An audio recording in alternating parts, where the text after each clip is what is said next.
أعوذ بالله من الشيطان الرجيم يسألونك عن الخمر والميسر قل فيهما إثم كبير ومنافع للناس وإثمهما أكبر من نفعهما ويسألونك ماذا ينفقون قل العفو كذلك يبين الله لكم الآيات لعلكم تتفكرون في الدنيا والآخرة.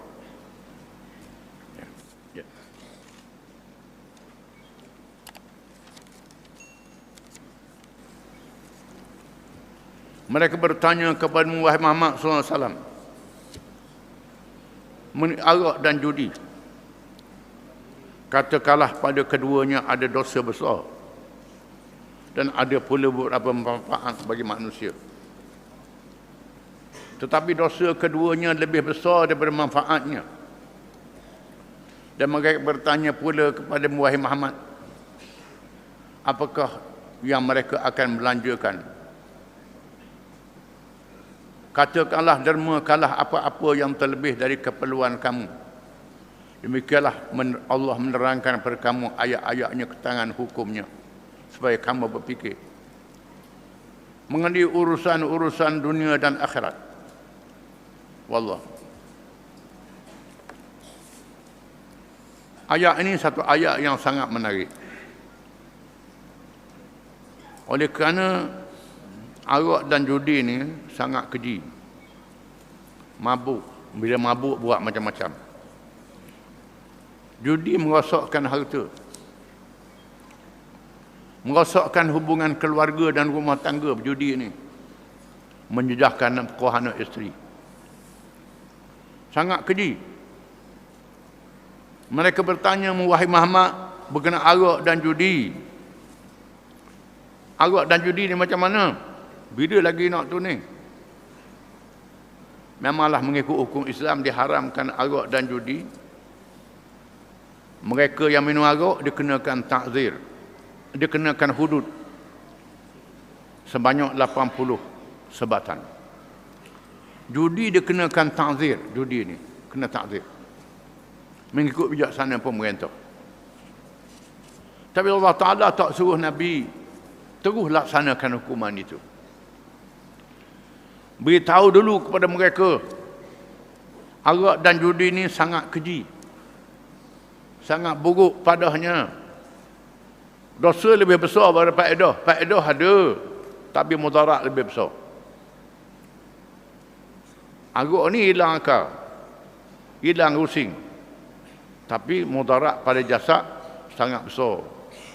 Macam dadah, mudarat pada jasad sangat besar, menyebabkan kematian, menyebabkan macam-macam penyakit. Dengan sebab itu Islam mengharamkan, kerana mudaratnya lebih besar daripada faedahnya. Banyak benda begitu. Mudarat lebih besar, faedah sikit, maka diharamkan. Ini pendekatan awal Islam. Ayat ini dinasahkan. Dengan ayat, dengan perintah Nabi menghukum mereka yang minum arak dan mereka yang berjudi, dinasahkan. Setelah agama Islam itu tamkin, berkuasa sepenuhnya. Banyak orang tanya, dah kita merintah ni bila lagi nak kerat tangan orang curi? Ikat selalulah, kerat selalu. Tak boleh. Orang curi kita buat diri, ambil parang, kerat tangan diri. Itu bukan cara dia, bukan cara Islam gitu. Cara Islamnya banyak. Kena ada mahkamah, kena ada saksi, kena ada polis, siasat dia. Itu termasuk dengan siasat syariah. Siasat habis-habis. Kemudian tengok orang curi itu bagaimana. Adakah dia lapar, gaji dia tak cukup, dia curi, ada dia kerat tangan. Kalau begitu, mangsa dia siapa dia? Dia curi barang ayah dia sendiri, tak boleh kerat tangan. Dia curi barang-barang adik-beradik dia sendiri, tak boleh. Tengok dulu siasat dulu, bagaimana keadaan, suasana. Ini hukum Islam, ada proses dia. Nak laksanakan hukum ni mestilah ada tamkin, ada kuasa yang sekuat-kuatnya. Kalau kuasa tidak sekuat-kuatnya, kena tangguh dulu. Beritahu dulu, ini tak boleh, ini mudarat. Bila ada kuasa kuat betul-betul, baru dia laksanakan. Bila Najasyi Raja Habasyah masuk Islam, Najasyi Raja Habasyah masuk Islam, bukan Raja Habasyah masuk Islam terus dia laksanakan hudud selalu, laksanakan selalu serta merta. Ini ada orang hak jenis lagu tu, hak jenis rembah punggung mula lipat lutut. Kan kita nak duduk rembah punggung lalu ke lipat lutut dulu? Nak lipat dulu, lepas lutut dulu barulah duduk. Ni pakai rembah punggung, patah pinggang jawab dia. Jangan deras sangat, ada cara dia. Dah kita meretoh Kelantan Terengganu ni, kerajaan pusat ni dapat kuasa ni bila lagi? Semangatnya. Tinggi semangat. Jangan bateri besar. Kalau buah bateri besar, terbakar lapu. Terbakar lapu kalau bateri besar sangat. Kena ukur bateri kita tu macam mana power dia, lapu tu macam mana. Kalau lapu kecil je, bateri besar kereta, pecahlah lapu tu. Ini kena faham. Ini cara, ini pendekatan yang Tuhan tunjuk dalam Quran yang kita kena faham. Niat nak laksanakan syariat itu ada. Bila ada masa dia. Bila suasana kita dapat kuasa yang sekuat-kuatnya, dapat mengendalikan kehakiman, mengendalikan saksi, mengendalikan banyak benda perkara yang ada di sebalik itu yang kita kena faham. Bila lagi nak kata orang ni, nak kata orang ni, ini bukan cara Islam begitu. Cara Islam menyelamatkan manusia seramai-ramainya. Dalam Islam, seorang hakim mencari jalan bagaimana nak bebaskan orang yang dituduh. Bukan nak hukum juga macam mana pun. Selagi ada jalan bebas dia. Macam mana? Kerana orang yang dituduh dianggap tidak bersalah. Ini halusnya hukum Islam ni. Bila seorang tu dituduh melakukan kesalahan, dituduh. Tak salah lagi Islam kata. Sehingga dibuktikan. Kita dok bila dituduh terus siar dalam surat khabar, siar dalam internet. Salah dah ni kena hukum, kena katak dah ni. Ini bukan cara dia, itu cara tolol tu. Cara tak ada akal. Biar ada akal kerana kita nak menyelamatkan manusia seramai-ramainya. Wallahu alam.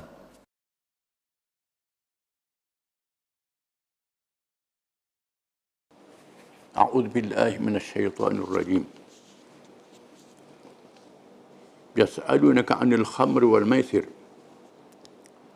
قل فيهما إثم كبير ومنافع للناس وإثمهما أكبر من نفعهما ويسألونك ماذا ينفقون قل العفو كذلك يبين الله لكم الآيات لعلكم تتفكرون في الدنيا والآخرة ويسألونك عن اليتامى قل إصلاح لهم خير وإن تخالطوهم فإخوانكم والله يعلم المفسد من المصلح ولو شاء الله لأعنتكم إن الله عزيز حكيم.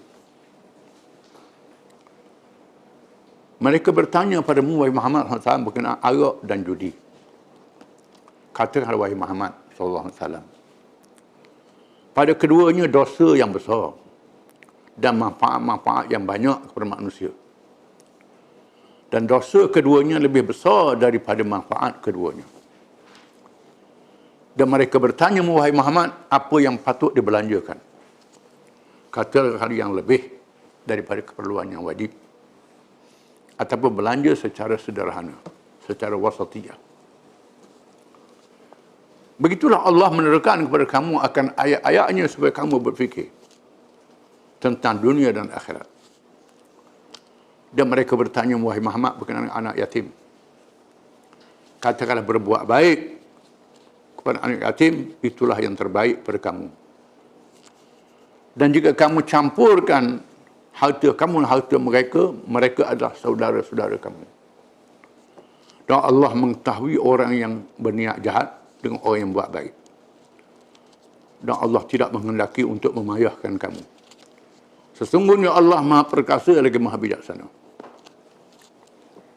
Kita dah baca tafsir ayat ini minggu lalu, sebahagian daripadanya. Berkenaan arak dan judi. Di mana Allah Ta'ala mengharamkan arak secara berperingkat-peringkat ataupun tadarrud. Dimulakan dengan ayat ini, iaitulah mengatakan bahawa arak ni dan judi ni Ada manfaat, ada faedah. Arak menghilangkan runsing bila mabuk. Judi boleh duit banyak. Bila berjudi, kalau menang, kalau kalah, buruklah akibatnya. Tapi dia nampak menang je. Allah mengatakan kejahatan, dosa keduanya lebih besar daripada manfaat. Akibat daripada arak dan judi ini lebih buruk daripada manfaat yang ada daripadanya. Itu peringkat yang pertama. Bila turun ayat ni, para ulama menyebut Sayyidina Umar berdoa, Allahumma bayyin lana fil khamri bayanan syafi'ah. Ya Allah, ya Tuhan, nyatakan kepada kami tentang arak ni kenyataan yang menyembuhkan perasaan kami. Lalu Allah menurunkan ayat yang berikut, ya ayyuhalladzina amanu la taqrabus salata wa antum sukara. Wahai orang yang beriman, jangan kamu hampiri sembahyang dalam keadaan mabuk. Peringkat yang kedua, minum-minum Tuhan tak larang lagi. Dekat anak sembahyang jangan minum. Kan diberitakan ada orang yang minum arak ni mabuk sembahyang, baca ayyuhal kafirun, tak habis. Duduk ulang hak tu dia. Duduk ulang-ulang, tak tahu nak berhenti. Surah Qul, kita tahulah ada ayat yang sama tu, diulang, tak tahu nak berhenti. Mabuk. Allah Ta'ala turunkan ayat dekat nak sembahyang tak boleh minum arak. Sayyidina Umar doa, Allahumma bayyin lana fil khamri bayanan syafi'ah. Ya Allah, Tuhan kami, tolong teranglah tentang arak ni dengan keterangan yang dapat menyembuhkan kami. Lalu Allah menurunkan ayat yang tu mengharamkan. Innamal khamru wal maisir wal ansab wal azlam rijsun min amali syaitan fajtanibuhu la'allakum tuflihun. Wahai orang yang beriman, sesungguhnya arak, judi, melihat nasib, berhala-berhala yang dipuja panah-panah untuk melihat nasib, itu semua keji daripada amal syaitan. Maka jauhkanlah daripada itu semua supaya kamu mendapat kemenangan. Bila turun ayat ni, maka arak diharamkan. Disebut dalam kitab-kitab hadis bagaimana kepatuhan para sahabat radhiyallahu anhum bila dengar ayat Quran, termasuk yang berniaga arak, yang menyimpan arak bertempayan-tempayan dalam rumah, dalam stor, terus mencurah arak. Patuh, tak ke rugi lah. Rugi dunia tak apa atas untung dari akhirat. Itu iman yang ada pada mereka. Patuh pada ayat Quran. Sehingga dikatakan arak mengalir di jalan kerana banyak arak yang disimpan dalam tempayan dalam stor oleh peniaga-peniaga arak. Menunjukkan orang Arab ni bagaimana minatnya tentang arak ni. Sebelum mereka masuk Islam. Sehingga Hasan bin Sabit, penyair Nabi, pernah bersyair, wa nashrabuha fatrukuna mulukan wa asadan la yanhannan liqa'u la yanhannaha al-liqa'a. Kami minum arak ni, kami rasa kami macam raja-raja bila mabuk, dan kami rasa singa bila berjam-jam perang, tak mahu undur dah, kena tak sedar ke diri. Sehingga ada syair memuji arak ni, bagaimana orang Arab mendengar arak. Bila turun ayat Quran, maka mereka sanggup mencurahkan arak yang ada dalam stor, sanggup ugi walaupun beribu-ribu dinar. Ini hebat imannya. Kita ni takut nak haramkan arak ni, takut pelancong tak datang, takut rugi perniagaan dan sebagainya. Itu bandinglah iman kita dengan iman mereka. Gimana mudarat pada araknya lebih besar daripada manfaat. Islam mengharamkan. Apalagi mengikut kajian perubatan pada hari ini, boleh merosakkan jasad manusia, menyebabkan sakit yang membawa kematian. Dan dikiaskan semua yang memabukkan seperti dadah, candu dan lain, sabu, pil kuda dan lain-lain. Ini diharamkan, termasuk dalam dosa besar. Bukan dosa besar. Dosa besar ni disebut dalam Quran adalah dosa besar.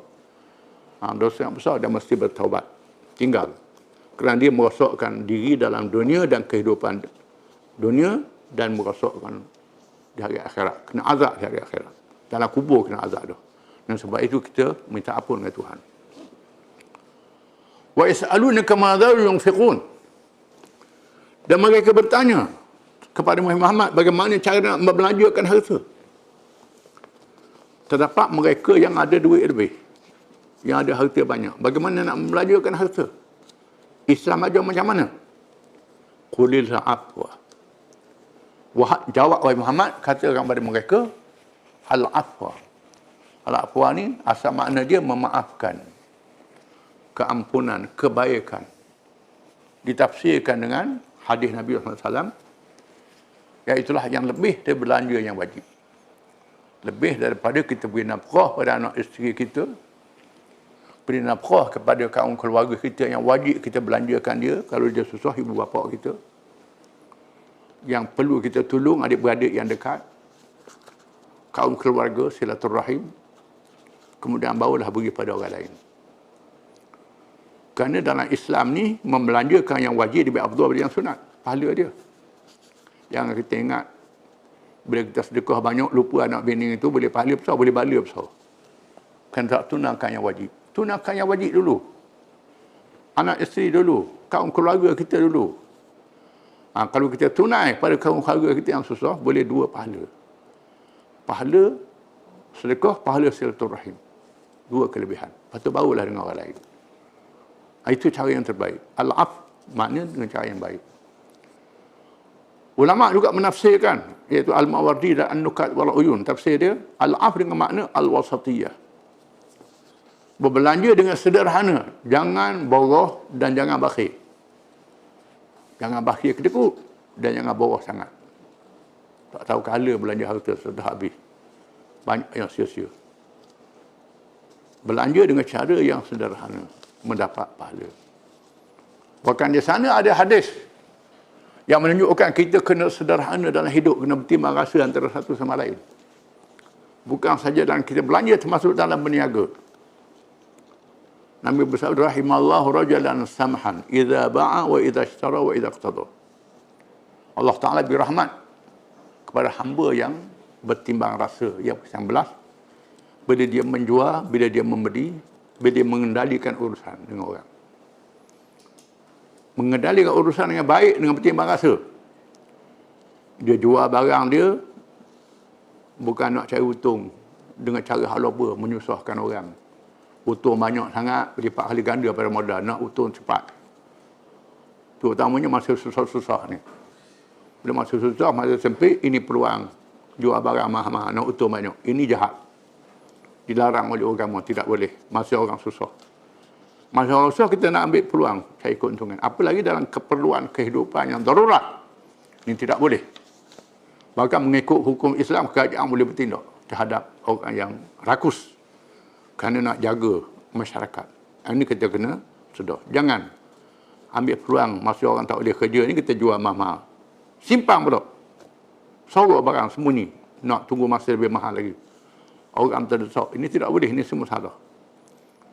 Dan orang yang membeli pula jangan murah sampai rugi orang. Itu tidak boleh. Kita nak beli, tawar-tawar dia sampai rugi. Hilang modal kawan tu. Ini tak boleh salah. Jadi ada timbang rasa. Yang menjual timbang rasa, yang membeli pun timbang rasa. Ini diajar oleh Islam. Termasuklah mengendalikan urusan. Jangan payah-payah. Payah-payah kendalikan urusan orang ramai. Mudah-mudahkan urusan-urusan ini.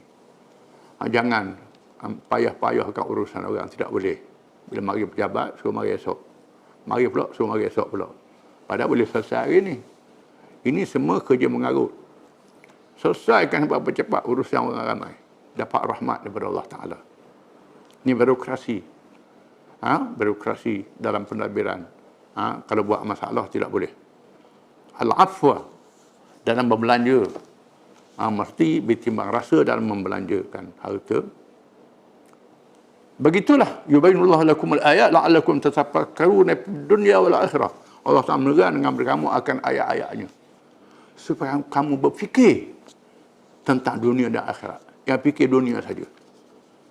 Fikir juga akhirat. Kita sedar kita kena hidup atas dunia, kita kena makan, cari duit, cari kerja. Tapi kita menuju ke akhirat. Dunia adalah jambatan ke akhirat. Tempat kita sia ke jambatan di akhirat. Ini dunia ni. Sama ada kita bekerja untuk dunia kita, kalau kerja yang baik, kerja dihalalkan, kerja yang wajib, yang disunatkan, kerja yang harus diizinkan oleh syarak, bukan yang haram, jadi jambatan ke akhirat. Jambatan yang baik ke syurga di akhirat. Tetapi kalau dunia ni jahat, zalim, menipu, yang haram, jambatan juga, jambatan ke neraka di hari akhirat. Kita kena sedar dunia dan ada hubungan dengan hari akhirat. Kerana dunia tempat persinggahan, manusia menyediakan bekalan dalam hidup dia, beramal, berakhlak, bergaul dan sebagainya. Ini adalah bekalan untuk hari akhirat. Jadi kena fikir dunia dan akhirat dua-dua sekali. Kita nak senang dunia, senang akhirat. Jangan senang dunia saja. Akhirat lebih panjang daripada dunia lagi. Itulah untuk hari ini. Wabillahi taufiq wal hidayah. Wassalamualaikum warahmatullahi wabarakatuh. Alhamdulillah.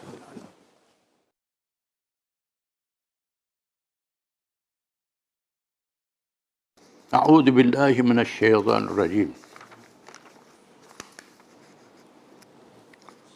Wa yas'alunaka 'anil yatama qul islahul lahum khair. Wa in tukhalituhum fa ikhwanukum. Wallahu ya'lamul mufsida minal muslih. Walau syaa Allahu la'anatakum innallaha azizun hakim. Dan mereka bertanya kepada wahai Muhammad SAW berkenaan anak yatim. Yang urusan anak yatim. Katakanlah berbuat baik terhadap anak yatim itu terbaik kepada kamu. Dan juga kamu bercampur dengan mereka. Mereka adalah saudara-saudara kamu. Dan Allah mengetahui orang yang berbuat jahat terhadap anak yatim yang beza dengan orang yang buat baik. Dan kalau Allah kehendaki, Allah memayahkan kamu. Sesungguhnya Allah itu maha perkasa lagi maha bijaksana. Mengikut riwayat ulama hadis daripada Abdullah bin Abbas radhiyallahu anhu, apabila turunnya ayat-ayat yang keras hukuman terhadap mereka yang mengaji anak yatim, menyebabkan para sahabat sangat takut. Firman Allah Ta'ala, wala tarqabu ma'al yatim illa billati ahsan. Jangan kamu hampiri harta anak yatim melainkan dengan cara yang terbaik. Firman Allah Ta'ala, innal ladzina ya'kuluna amwalal yatama zulman innama ya'kuluna fi butunihim nara wa sayaslawna sa'ira. Sesungguhnya mereka yang makan harta anak yatim secara zalim, sebenarnya mereka makan api neraka dalam perut mereka. Dan mereka nyalakan api neraka dalam perut mereka sendiri. Bila turun ayat ni, jadi berat para sahabat radhiyallahu anhum yang jaga anak yatim. Sehingga mereka jaga anak yatim ni mengasingkan makanan. Nak beri makan takut tak cukup, beri lebih. Bila beri lebih, basi. Kosok makanan. Nak makan, takut makanan anak yatim. Jadi begitu. Mubazir saudara syaitan. Makan tak cukup, zalimi anak yatim. Dan mereka asingkan anak yatim daripada mereka, tak makan bersama. Begitu sekali dibuat pada anak yatim. Menjadi berat pada mereka dan mereka mengadu kepada Rasulullah SAW kerana sangat suka untuk jaga anak yatim ni. Mereka berebut jaga anak yatim ni kerana fadilah dia besar. Disebut dalam hadis, Nabi bersabda, ana wa kafilul yatim wa kafilul yatama kahataini. Aku dan orang jaga anak yatim duduk hampir berakhir kiamat. Macam dua ni, dua jari yang dekat ni. Fadilah jaga anak yatim. Fadilah dia besar. Tapi tidak sangat payah. Di mana kalau terlajak makan harta anak yatim, dosa besar. Makan api neraka. Sehingga mereka terpaksa asingkan anak yatim dalam makan minum. Beri makan minum pula, kurang, takut berdosa. Beri lebih pula basi. Basi. Mereka mengadu kepada Nabi SAW dan Allah turunkan ayat yang dibaca tadi. Wa yas'alunaka 'anil yatama, mereka bertanya wahai Muhammad tentang anak yatim. Qul islahul lahum khair, berbuat baik kepada anak yatim itu sangat baik. Wa in tukhalituhum fa ikhwanukum, kalau kamu bercampur dengan mereka, mereka adalah saudara-saudara kamu juga. Allah Ta'ala suruh makan sekali lah anak yatim ni. Tak apalah lebih kurang. Tak jadi salah. Kalau tajuk makan ataupun terlebih makan, dimaaf oleh Allah Ta'ala. Dengan syarat jangan sengaja nak ambil peluang daripada anak yatim yang senang. Itu tidak boleh. Boleh makan sekali dengan anak yatim itu. Lebih baik, lebih mesra, lebih bersaudara. Mereka adalah saudara-saudara kamu. Bahkan anak yatim ini pula sebahagiannya waris kepada yang menjaga dia. Kalau tak waris pun macam saudara, macam waris. Jadi ayah angkat dia, jadi ibu angkat dia. Maka anggaplah mereka sebagai satu keluarga. Anak beranak. Tak jadi salah makan bersama dengan anak yatim itu. Bahkan dia disebutkan mereka yang fakir, yang terlalu miskin jaga anak yatim, tak ada makanan. Dia sendiri tak ada makanan. Boleh tumpang makanan itu. Tak jadi salah. Tak jadi salah. Takkanlah dia lapor sampai mati nak jaga anak yatim pun tak boleh. Dia benarkan ambil harta itu, tapi jangan melampaui batas. Allah Ta'ala kata, wallahu ya'lamul mufsida minal muslih. Allah Ta'ala mengetahui orang yang buat jahat dan yang buat baik. Orang yang nak ambil peluang daripada harta anak yatim, Allah Ta'ala tahu. Maha mengetahui. Apa yang ada dalam hati kamu diketahui oleh Allah Ta'ala. Orang yang benar-benar ikhlas dan orang niat nak ambil kesempatan. Semua Allah Ta'ala tahu. Maka jagalah dengan ikhlas. Walau sya'allahu la'anatakum. Kalau Allah Ta'ala menghendaki, Allah Ta'ala memayahkan kamu. Menyulitkan kamu. Tetapi Allah Ta'ala tidak menyulitkan kamu. Kerana agama Islam ni satu agama yang mudah. Allah Ta'ala tak jadi kepayahan dalam perkara agama ini. Agama ini. Allah Ta'ala mudahkan kepada kamu. Yang penting, jaga kemesraan itu. Jaga anak yatim baik-baik. Inna Allah azizun hakim. Sesungguhnya Allah itu maha perkasa, lagi maha bijaksana. Dan di sana ada huraian-huraian lagi ayat lain. Dan surah-surah yang lain. Antara firman Allah Ta'ala, وَلَا تَقْرَبُوا مَالَ الْيَتِيمِ إِلَّا بِالَّتِي أَحْسَنَ. Dan jangan kamu hampiri harta anak yatim malaikat dengan cara yang terbaik. Kalau ada yang baik, yang kurang baik, ambil yang terbaik. Antara yang baik itu. Itu cara mengendalikan harta anak yatim yang disebut dalam surah-surah yang lain. Dihuraikan oleh hadis-hadis yang banyak. Allah Ta'ala maha bijaksana. Bijak Allah Ta'ala ni, dia tidak menyusahkan kamu. Allah Ta'ala maha perkasa, tak boleh lawan Allah Ta'ala. Percayalah pada hukum Allah Ta'ala. Termasuk dalam mengendalikan harta anak yatim. Cukup sekali itu. Walhamdulillahirrahmanirrahim.